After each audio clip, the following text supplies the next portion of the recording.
एक बार फिर से आप सभी का स्वागत करते हैं देव विद्यापीठ के इस खूबसूरत से प्लेटफॉर्म पर। दोस्तों, आज हम चौथा वीडियो बना रहे हैं कक्षा 6 की एनसीईआरटी की जो हमारे अतीत की बुक है उसका चैप्टर 3 का चौथा वीडियो है। तीसरा, दूसरा, एक पहला नहीं देखे हैं तो प्लेलिस्ट में जा कर के आप देख सकते हैं। तो चलिए हम शुरू करते हैं। तो यह चौथा वीडियो है, शुरू करते हैं हम। तो यहाँ से पढ़ना है हमें। इनमें से अधिकांश वस्तुओं का निर्माण विशेषज्ञों ने किया था। जो हमने पिछले वीडियो में पढ़ा है उनमें से ज़्यादातर वस्तुओं का निर्माण विशेषज्ञों ने किया था।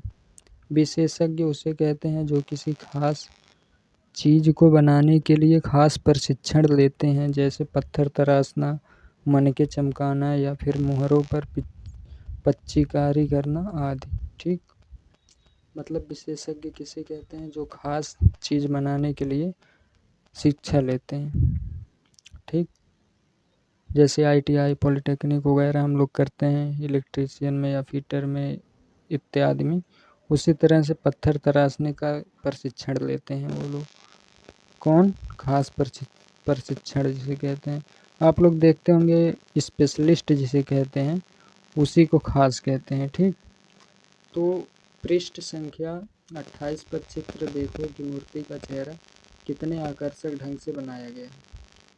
जो हमने फेयंस की मूर्ति देखी है पीछे, यहाँ पे देख सकते हैं आप कि मूर्ति का चेहरा किस तरीके से बनाया गया है। ठीक, और आगे देखते हैं उसकी दाढ़ी कितनी अच्छी तरह दर्शाई गई है। यह किसी विशेष मूर्तिकार का ही काम हो सकता है। सही बात है भाई, इतना अच्छा मूर्ति कोई विशेष व्यक्ति ही बनाएगा ना, विशेषज्ञ ही बनाएगा। तो वही चीज़ इस बारे में कहा गया है। हर व्यक्ति विशेषज्ञ नहीं हो सकता, यानी कि हर व्यक्ति किसी काम में निपुण नहीं हो सकता। हमें यह पता नहीं है कि क्या सिर्फ पुरुष ही ऐसे काम में प्रशिक्षण हासिल करते थे या फिर केवल महिलाएं हैं। यानी कि कहने का मतलब ये है कि उस समय के बारे में हमें यह नहीं जानकारी है कि उस समय केवल पुरुष ही काम के प्रशिक्षण लिया करते थे या फिर महिलाएं भी। शायद कुछ महिलाएं और पुरुषों दोनों ने ही इस काम में दक्ष थे।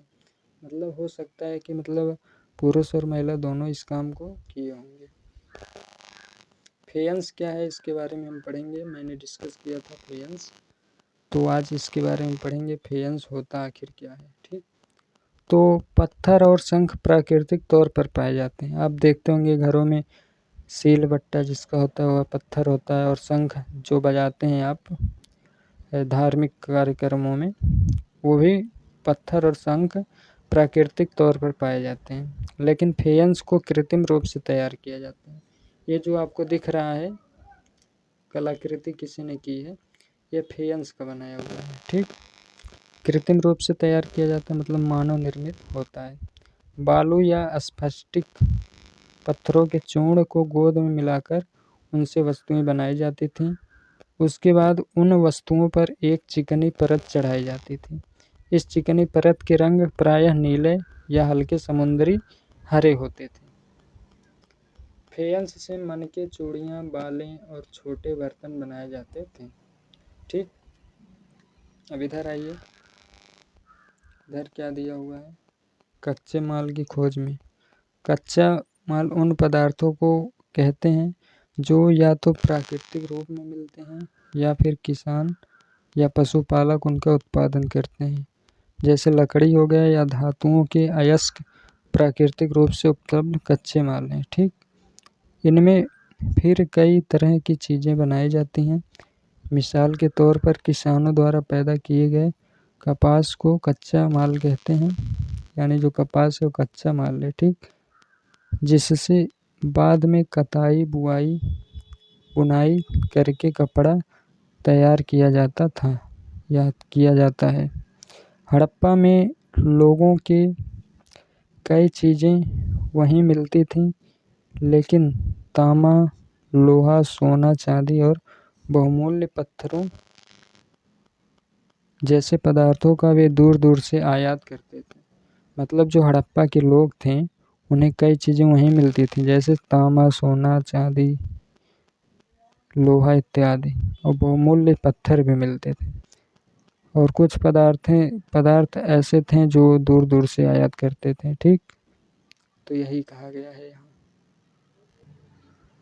अब यहाँ देखिए क्या दिया हुआ है। हड़प्पा के लोग तांबे का आयात संभवतः आज के राजस्थान से करते थे। जो आज का राजस्थान है, ठीक, हड़प्पा के लोग जब थे तो उन लोग तांबे का आयात मतलब मंगाते थे। कहाँ से? तांबा राजस्थान से मंगाते थे। ठीक, यहाँ तक कि पश्चिम एशियाई देश ओमान से भी तांबे का आयात किया जाता था। एक पश्चिम एशियाई देश है ओमान, यहाँ से भी तांबे का आयात किया जाता था। कांसा बनाने के लिए तांबे के साथ मिलाई जाने वाली धातु टिन का आयात आधुनिक ईरान और अफगानिस्तान से किया जाता था। यानी कि तांबे में टिन को मिलाते हैं तो आपकी क्या बनती है? कांसा। कांसे का बर्तन होता है। तो इसे बनाने के लिए अफगानिस्तान और ईरान से टिन का आयात किया जाता था।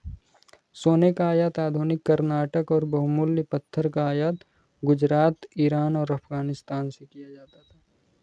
ठीक, यानी कि सोने का जो आयात है, मतलब सोना कहाँ से मंगाते थे?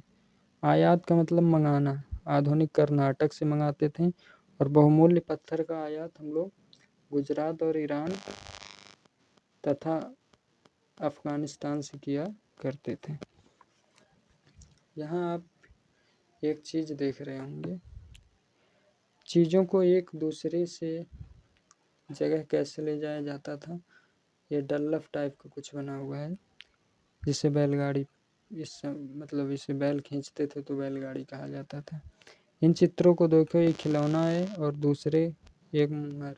यह मुहर है और एक खिलौना है। ठीक, क्या तुम बता सकते हो कि हड़प्पा के लोग यातायात के लिए किन साधनों का प्रयोग करते थे?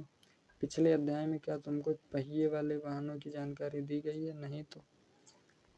और यह मुहर है और यह खिलौना है। ठीक, नगरों में रहने वालों के लिए भोजन। अब जो लोग नगर में रहते हैं उनके लिए भोजन के बारे में भी पढ़ेंगे। जो नगर में रहते थे उनके लिए भोजन। ठीक, लोग नगरों के अलावा गाँव में भी रहते थे। वे अनाज उगाते थे और जानवर पालते थे। किसान और चरवाहे की शहरों में रहने वाले शासकों, लेखकों और दस्तकारों को खाने के सामान देते थे। यानी कि लोग नगरों के अलावा गाँव में भी रहते थे। वे अनाज उगाते थे और जानवर पालते थे। किसान और चरवाहे मतलब जो किसान थे और गोरू चराते थे, वे शहरों में रहने वाले शासक मतलब राजा, लेखकों, जो लेखक होते हैं, कुछ लिखते हैं रिपोर्ट वगैरह या कहानी, और दस्तकारों को खाने के सामान देते थे। ठीक है, पौधों के अवशेषों से पता चलता है कि हड़प्पा के लोग गेहूं, जौ, दालें, मटर, धान, तिल और सरसों उगाते थे। यानी कि जो हड़प्पा के लोग थे वो क्या उगाते थे? गेहूं हो गया, जौ हो गया, दालें हो गई, मटर, धान, तिल और सरसों उगाते थे। अब आगे चलिए देखते हैं आगे क्या है। आगे महत्वपूर्ण चीज़ है, जमीन की जुताई के लिए हल का प्रयोग नई बात थी। उस समय हल का प्रयोग नई बात थी। आज तो ट्रैक्टर हो गया है। हड़प्पा काल के हल तो नहीं बच पाए हैं, यानी पहले लकड़ी के बनाए जाते थे जो सड़ पाक जाते थे, क्योंकि वे प्रायः लकड़ी से बनाए जाते थे। लेकिन हल के आकार के खिलौने मिले हैं। यहाँ आप देख सकते हैं हल के आकार का खिलौना मिला है। इस क्षेत्र में बारिश कम होती है, इसलिए सिंचाई के लिए लोगों ने कुछ तरीके अपनाए होंगे। संभवतः पानी का संचय किया जाता होगा और ज़रूरत पड़ने पर उससे फसलों की सिंचाई की जाती होगी। और यहाँ देखिए क्या दिया गया है। हड़प्पा के लोग गाय, भैंस भेड़ और बकरियां पालते थे। बस्तियों के आसपास तालाब और चरगाहें हुआ होते थे, लेकिन सूखे महीनों में मवेशियों के झुंडों को चारा पानी की तलाश से दूर तक जाना पड़ता था। मिलते हैं नेक्स्ट वीडियो में। बहुत टाइम हो गया है, बारिश हो रही है, तो इसके लिए क्षमा चाहूँगा। अगले वीडियो में पढ़ेंगे आगे। धन्यवाद।